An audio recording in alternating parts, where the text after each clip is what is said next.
अगर आप लोग हमारे चैनल पर नए हैं तो प्लीज चैनल को सब्सक्राइब करो और ऐसे कार्टून की वीडियो देखने के लिए बेल आइकन को ऑन करें। अरे आ गया, कुछ बात बनी क्या? नहीं, आज भी कुछ नहीं हुआ। पता नहीं भगवान ने मेरी किस्मत में क्या लिखा है। अच्छा, अब छोटू, आज के लिए इतनी पढ़ाई काफी है। जाओ जाकर दोस्तों के साथ बाहर खेलो।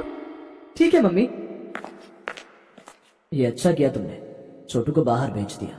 वो भी अब बड़ा हो रहा है, उसे पता चलेगा कि उसके पापा के पास कोई काम नहीं है तो वो क्या सोचेगा मेरे बारे में।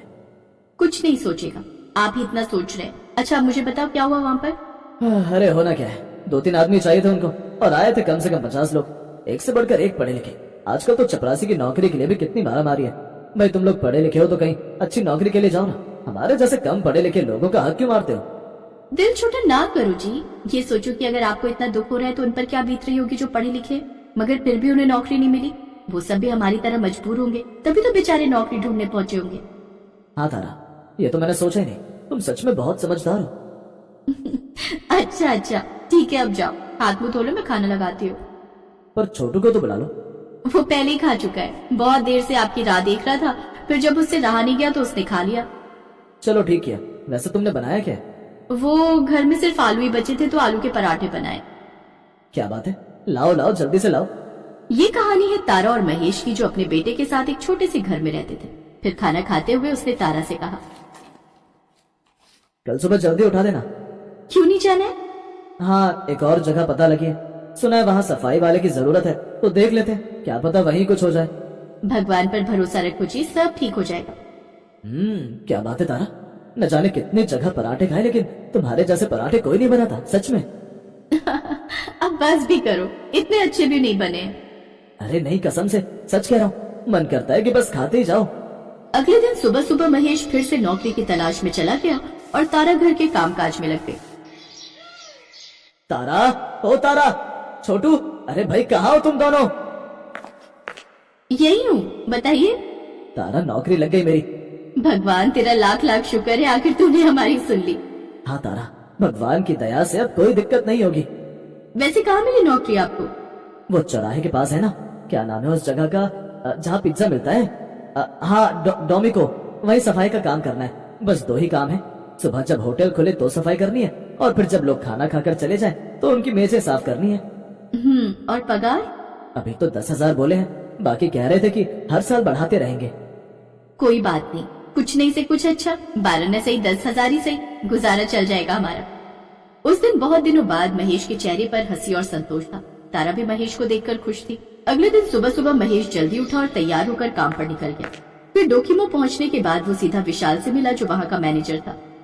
चलो मैं तुम्हें काम समझा देता हूँ। देखो अभी बज रहे हैं 8:30, ठीक आधे घंटे बाद हम रोज 9 बजे ओपन करते हैं और 9:15, 9:30 तक लोग आने भी शुरू हो जाते हैं। शाम को 6 बजे तक स्टोर खुला रहता है। तो तुम्हें करना यह है कि सुबह आते ही पूरे फर्श पर पोछा लगाना है, और जब लोग पिज्जा खाकर उठे तो जल्दी से टेबल साफ करनी है, ताकि किसी भी कस्टमर को बैठने के लिए इंतजार न करना पड़े। ठीक है?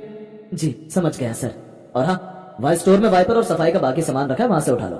जी ठीक है। एक बात और, जब लगे कि भीड़ कम है तो पेंट्री में आकर नीचे फर्श की सफाई भी कर दिया करना। ठीक है? जी समझ गया सर, मैं कर दूंगा। गुड, जाओ काम पर लग जाओ। डोकीमो का मैनेजर विशाल अच्छा लड़का था। महेश उससे मिलकर बहुत खुश था। उसने झट से सफाई का काम शुरू कर दिया और थोड़ी ही देर में पूरा फर्श चमका दिया। फिर वो जल्दी से पेंट्री में गया।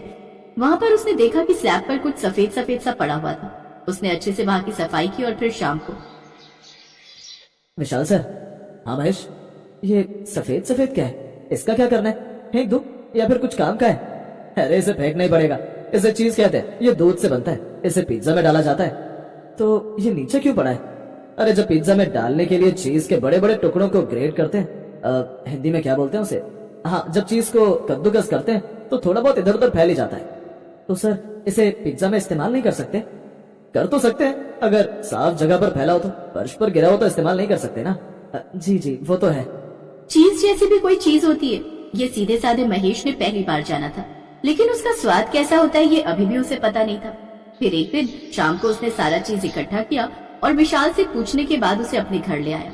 और फिर, ये क्या है जी? तारा, ये चीज है। हैं? वही तो पूछ रही हूँ, क्या चीज है ये? अरे इसे चीज कहते हैं, ये पिज्जा में डलता है, दूध से बनता है ये। अच्छा, तो हम इसका क्या करेंगे और कितने पैसे खर्च कर दिए आपने इस पर? ओहो, मैंने खरीदा नहीं है, होटल से लेकर आया। तुम कुछ देखो ना, इसका कुछ बना सको तो। तारा उसे लेकर रसोई में गई और उसे अच्छी तरह से देखने लगी और एक बढ़िया पराठा बेलकर तैयार कर लिया। पराठा बहुत ही मोटा और गद्देदार सा बना। उसने झट से उस पराठे को महेश और छोटू के सामने रख दिया और फिर, मम्मी ये क्या है, इतना मोटा पराठा? जल्दी से खाकर बताओ कैसा लगा। अरे वाह मम्मी, ये तो बहुत अच्छा है।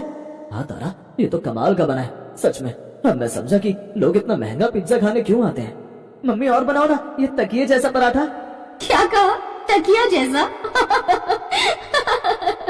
अब तो ये करीब करीब हर रोज का ही हो गया। फिर एक दिन, सुनिए एक बात कहूँ? हाँ कहो ना।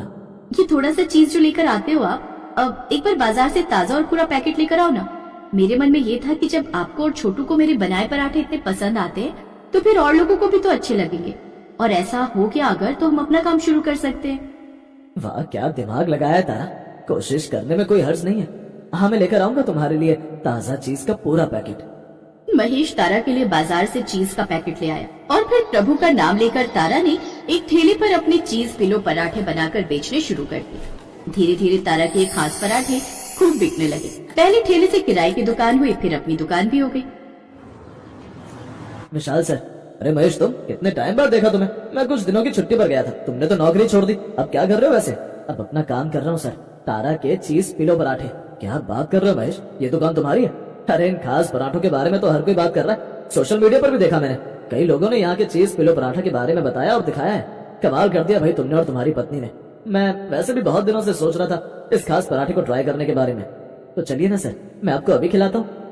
इसके बाद विशाल ने भी तारा के बनाए खास चीज पिलो पराठे को चखा और फिर, सच महेश, जितना सुना था इन पराठों का स्वाद तो उससे भी बढ़कर है। ऐसा करो 4 पराठे पैक करवा दो मेरे लिए। और एक बात और, अगर अपने होटल के लिए तुम्हें कभी मैनेजर की जरूरत हो तो प्लीज मुझे जरूर याद करना।